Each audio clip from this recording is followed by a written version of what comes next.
Samir, from your perspective, I know ORF does a lot of work on the sidelines of major Global South forums, including the BRICS. What does the emerging international order look like to you now? Is it one of uncertainty? Is it one of opportunity? How do you see things, and how, from your view, do you look beyond the uncertainty? Look, the international order is now an orphan. Parents have disowned it. So those who build the order no longer want any ownership over that order. And I think that's the fundamental truth. It's not necessarily a bad thing. So let me go back to your first, when you were opening this conversation, you said, is it a moment of building something new, or is it a moment of destruction? And I think it's both. So let's be honest here. What we've been fearing has happened. And I don't think we should now hold on to any illusion that there's still anything remaining in the order that existed post the big wars up till now. What has really happened is that the country that underwrote that particular order, namely the United States of America, and by the way, this is over the last few administrations, has systematically dismantled every element of that international order. And of course, the current Trump presidency is, which is basically drawing all the attention.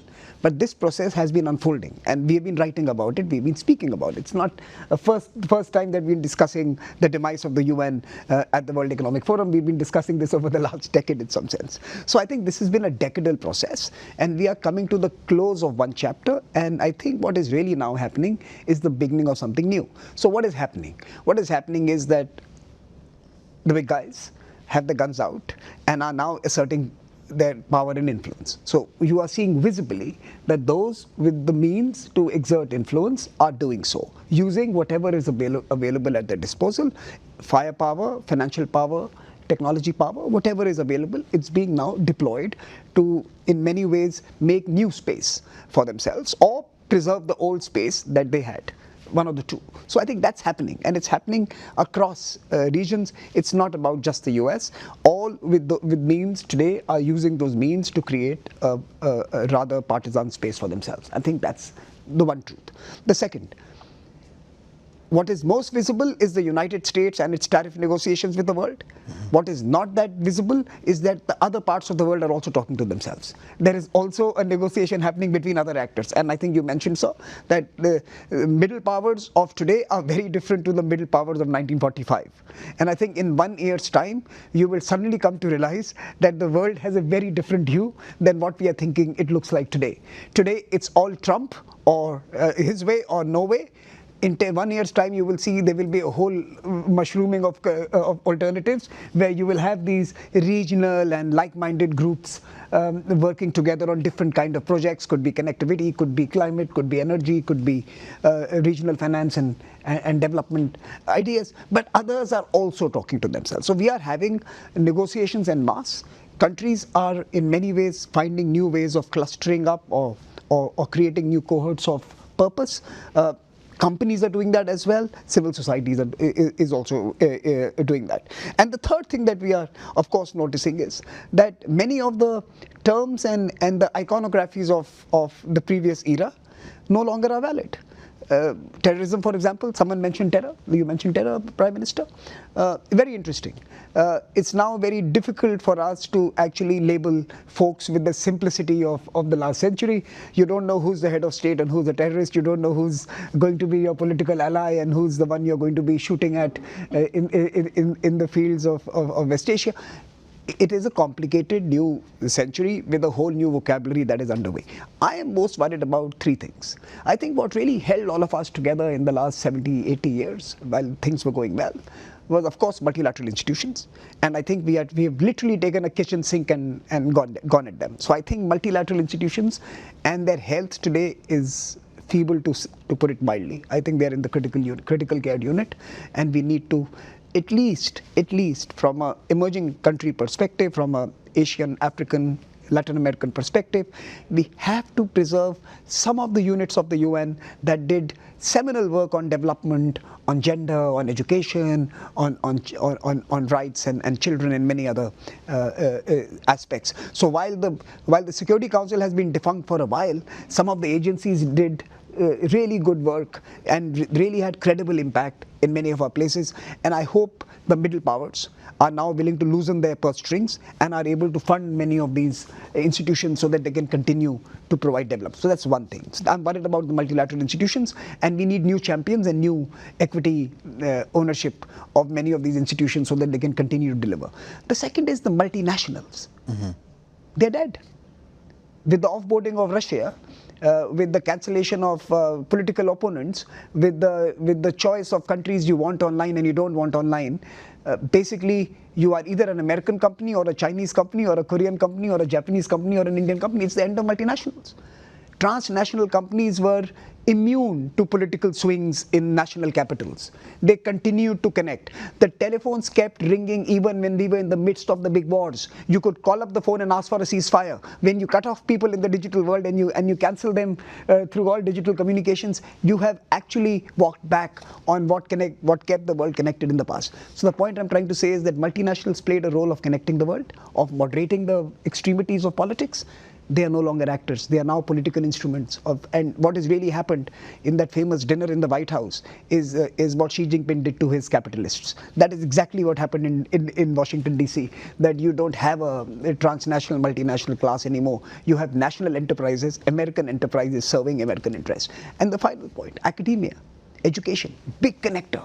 I mean, look at the way the African students in UK and Paris and the US, both the coasts and elsewhere, were instrumental in ensuring that as countries rose, they were able to have a same spectrum of thinking, of development, of leadership, of progress, right? Because the base was common. Now, when you target universities, when you target students, when you target the movement of human beings, the way that they are being, you're destroying the last glue of globalization. Now, if all of us are going to be living in our own tribal conclaves or enclaves, you will necessarily see the end of the requirement of any body such as the one that we have in the city. You know, it would be remiss of me, Samir, not to ask you a bit about the U.S.-India relationship right now. I mean, we're talking about the world's oldest democracy, the world's largest democracy. For successive administrations, there's been a desire for closeness and for deepening alliance. But now that seems to have been thrown into a huge loop. How are you processing some of the Trump administration's moves? We are a bit short on time. I know. So look, I'll keep it short because this is a matter for another discussion completely.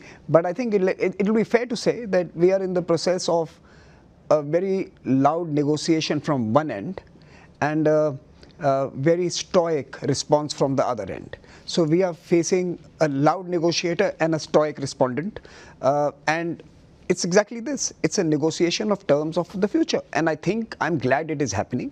I think there was an easy assumption in the US that an American-India partnership would resemble an American-UK, American-Germany, American-French partnership. India is going to be no one's B team. And that was something that at some point the Americans had to reconcile with. They haven't, and it's a loud expression of that.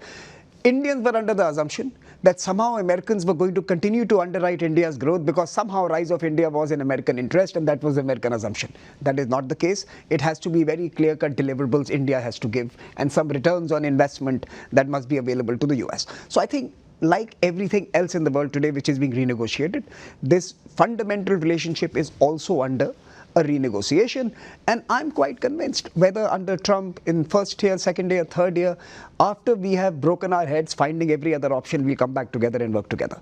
And I think we will be the first strategic partnership where both the partners are more than $10 trillion. It's never happened before. And that's why you're seeing such a loud negotiation.